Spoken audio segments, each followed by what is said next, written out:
personnes qui se sont beaucoup engagées dans Paris et moi et qui vont nous en dire un mot ce soir. Merci d'accueillir Margot Pêche et Antoine.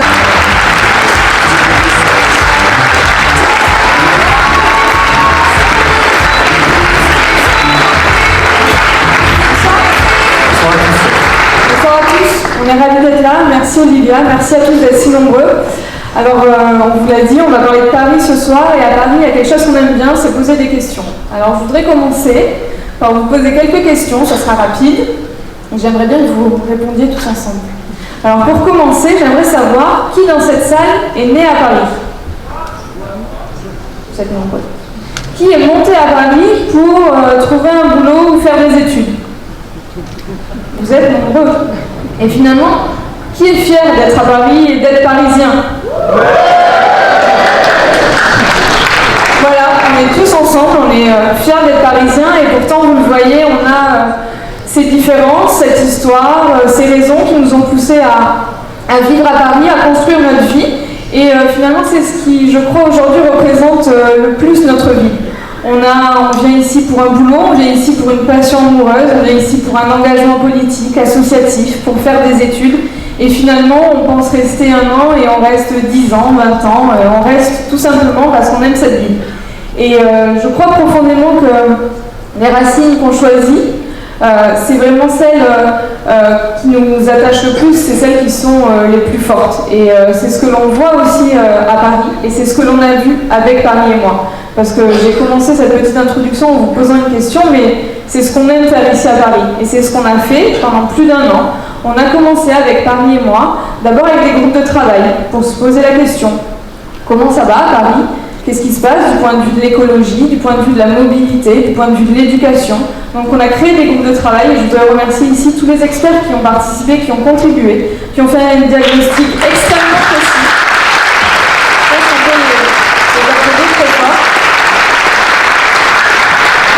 Et aujourd'hui, ce diagnostic, il va servir à ce projet, et on est très fiers de l'avoir fait tous ensemble et de le poursuivre. Paris et moi, c'est aussi un moment d'écoute, parce que vous savez, En Marche a toujours eu cette promesse de se dire on doit partir du réel, on doit partir du quotidien, de la vie des gens, pour proposer des solutions concrètes. Et c'est ce qu'on a fait avec Paris et moi quand nous sommes allés. Je sais que plus de 2000 marcheurs ont participé à cette opération. Dans près de 300 stations de métro, nous sommes allés écouter et donner la parole aux Parisiens et aux Parisiennes pour qu'ils nous donnent, eux, leur vision de Paris et leurs préoccupations du quotidien. Et de ça, on en a tiré, une fois de plus, 14 000 interviews. 14 000 interviews, c'est autant d'informations, autant de préoccupations et d'envie de Paris que les Parisiens nous ont donné et qui servent aujourd'hui à notre projet et qui serviront aux propositions qu'on va en partie, qu'on ne dévoilera pas tous ce soir, mais vous présenter aujourd'hui. Et finalement, on nous a parlé de beaucoup de choses. On nous a parlé des difficultés à se déplacer, des difficultés aussi que l'on rencontre dans l'espace public, quand on est une femme, mais pas uniquement, de la saleté dans nos rues, de l'insécurité. Et puis on nous a parlé aussi d'un combat à mener, d'un combat contre la pollution, et particulièrement la pollution de l'air, et d'un combat auquel on pense de notre mode de vie, notamment quand on a des jeunes enfants qui vivent dans cette ville, et j'imagine bien que c'est des préoccupations que vous partagez. On a parlé aussi d'un autre combat, le combat contre les solitudes. Toutes ces préoccupations-là, on va en parler ce soir. Et je voulais dire 2 mots pour conclure sur ce qui est aussi Paris et moi. Parce que Paris et moi, c'est aussi une ambition. Une ambition de demain avoir, vous, toutes et tous ici dans la salle, prendre des responsabilités politiques. Dans votre quartier, dans un engagement associatif ou plus largement sur des listes électorales. Et cette campagne est s'ouvre, on a proposé à tout le monde de faire une formation, d'obtenir les clés, de comprendre comment fonctionne la ville pour demain avoir toutes les cartes en main pour s'engager. Cette formation, elle continuera. Et je voulais remercier parce que Paris, c'est quand même ça.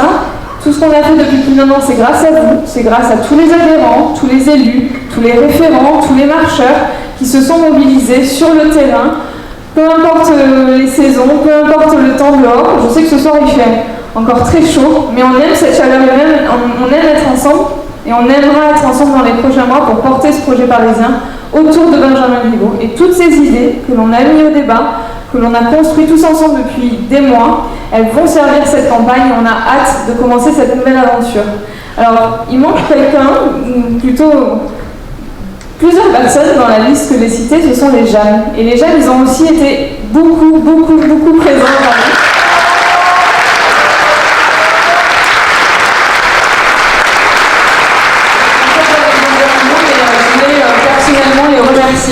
Pour cette mobilisation depuis toujours, j'ai envie de dire, des jeunes avec Macron à Paris.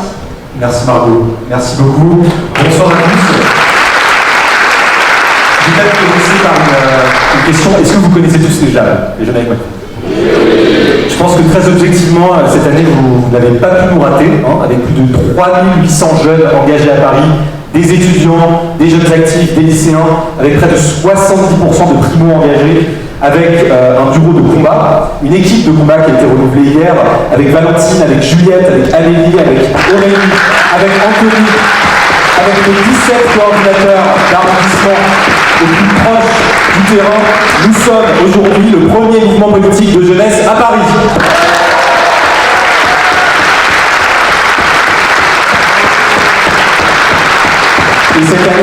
Et cette année, grâce au travail de Chloé Guédel, on a vraiment été surmobilisés. Surmobilisés d'abord sur le terrain avec des formats grande mode, tous les samedis aux 4 coins de Paris pendant près de 3 mois et demi, avec des formats aussi un peu plus disruptifs, des formats TAC, chère Margot, les tractages, apéros, collages, mais aussi sur le fond, et c'est très important de le souligner.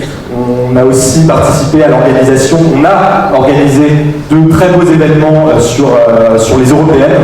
On a organisé aussi un très bel événement sur la journée de la femme, un sujet qui nous tient particulièrement à cœur, chère Marlène Schiappa, et également un cycle, le Big City Benchmark, consacré aux enjeux locaux, qui en fait consistait à comparer Paris aux autres capitales européennes.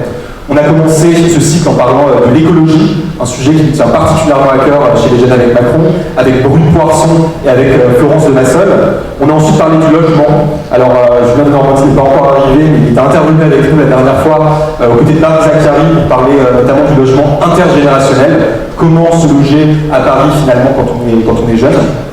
On a aussi parlé, c'est le troisième événement, de la sécurité, un sujet très important aussi pour les jeunes, et notamment pour les jeunes femmes à Paris. On en a parlé avec Alexis Gaussian, qui est le premier adjoint à la mairie du 9e, mais aussi avec Élise Pagelès, qui est la suppléante d'un certain Benjamin Griveaux.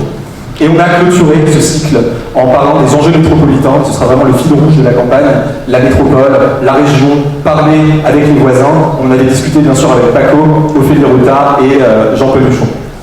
Et on a aussi cette année, et c'est aussi important de le souligner, contribué à l'organisation du grand débat national. Main dans la main avec la REM, main dans la main avec nos aînés, avec tous nos élus, avec les référents, avec les marcheurs. Et ce qui est assez amusant avec le grand débat national, c'est qu'il nous expliquait en fait que les jeunes n'étaient absolument pas engagés. Que finalement ils préféraient rester devant leur télé, sur les réseaux sociaux, ou voilà, et finalement ne voulaient pas s'engager dans une association ou politiquement. Et je pense que collectivement, on a prouvé que la jeunesse avait son mot à dire sur la fiscalité, sur le logement, sur les transports. On l'a vu aussi en mars dernier, lors de la grande marche pour le climat. Oui, les jeunes sont engagés et ils le montrent.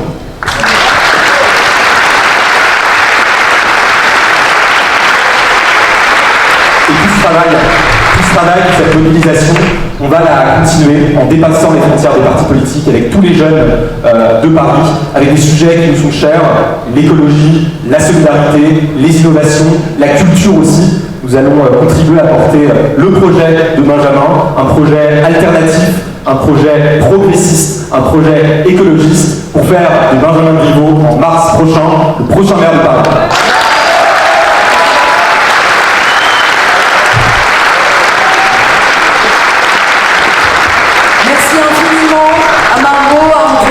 Je crois qu'il y a un vrai collectif derrière Benjamin Griveaux aujourd'hui.